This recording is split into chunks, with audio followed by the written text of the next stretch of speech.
Hello YouTube, this is AJ Cubing, and today I'm going to be showcasing this 4x4 Fisher Cube that I built for myself.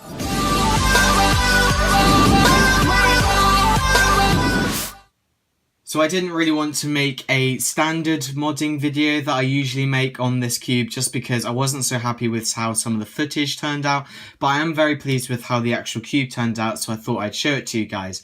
If you want to see a video on how to make a cube very similar to this, I think the windmill cube video that I did was probably the best in terms of how close it was to a 4x4.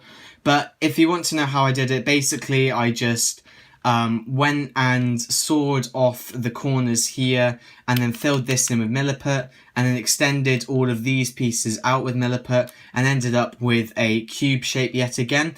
And I did manage to use a belt sander this time. I used the school's belt sander, which I wasn't able to record, but that's why I got it so flat looking. One thing I will say is it's incredibly difficult to actually make sure that the pieces sort of go perfect because, as you can see, there's a gap in there. I think the worst one is probably this gap here is quite bad, and you see these pieces are sort of protruding out and they're not exactly perfect, but I'm really happy with how it's turned out. The other thing is it turns absolutely horribly. Partly because I started off with a bad turning cube. I used my old Shengshao 4x4. But yeah, the layers catch quite often and it is really annoying. I can't even put it back half the time. And so that does make it really annoying to solve. And so this will be one of those sort of things that I put on the shelf and come back to as a really fun thing to do. So one cool thing you can do with this cube is actually swap the entire colours over. So for example, if we look here, we have white, red, green. And then if we do R2, F2, R2, we now have white, red, blue. And so these two colours have actually swapped. And if you solve it in a certain way, you can actually swap these two colours and adjacents and opposites. So you can basically just have it in multiple solved states. So that's pretty cool.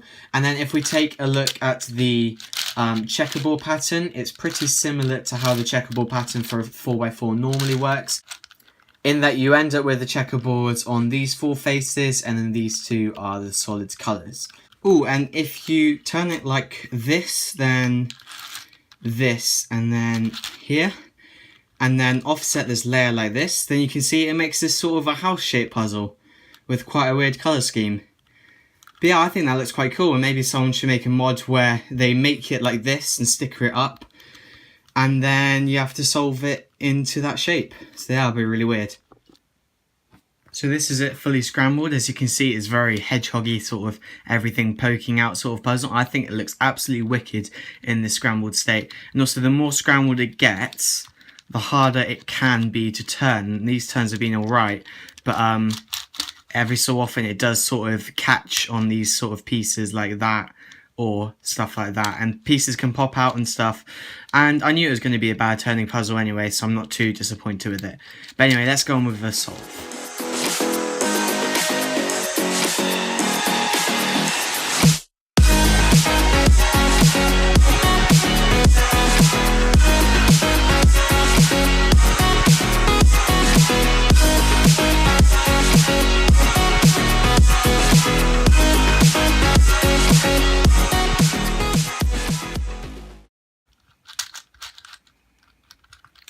And if I can move this last layer, there we go, it is all solved.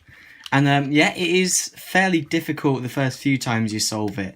It's quite weird having to try and imagine pairing up centers as not all one color, but actually as being two different colors sort of thing. And then these edges as well, quite weird. And but then when it gets to the last stage, it's just like a Fisher cube, really. So I solve it with Yao. If you want to see me make a walkthrough tutorial on how to solve this, then I'd be very happy to do so. But if you don't, then, well, I won't make one. And there is one more thing I would like to point out, is that when you do the Pll Parity Algorithm, and you do have to do Pll Parity sometimes, but you won't have to do OLL Parity. because with a Fisher cube you can flip around these edges anyway, and so it doesn't really matter.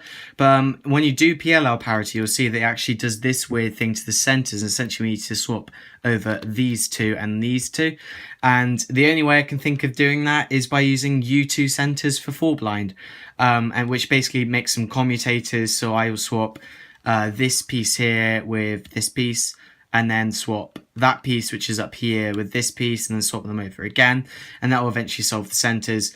But yeah, that's quite annoying that you have to do that, but at least I managed to find a method to go around it, and so I can actually solve this puzzle from every and any position. So yeah guys, despite how bad this puzzle actually turns, I'm really glad at how it looks, and I'm very pleased that it does still turn and it is still solvable technically, even though it does completely catch up even when just doing simple moves like that. If you want to give this a go, I highly recommend it. I'll probably be doing a 5x5 something at some point, and so stay tuned for that. And for now guys, I will see you all in the next one. Bye!